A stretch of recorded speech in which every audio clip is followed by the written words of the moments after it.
Step 1. Remove the factory hinge bolts.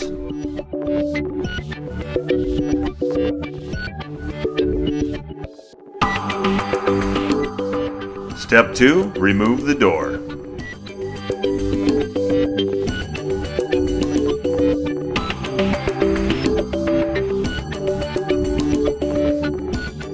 Step 3. Install your Jeep outdoor footrest and secure with factory bolts.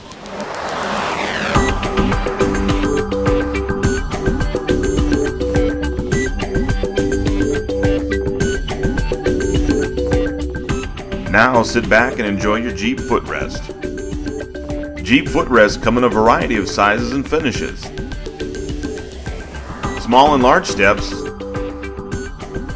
and powder coated and polished.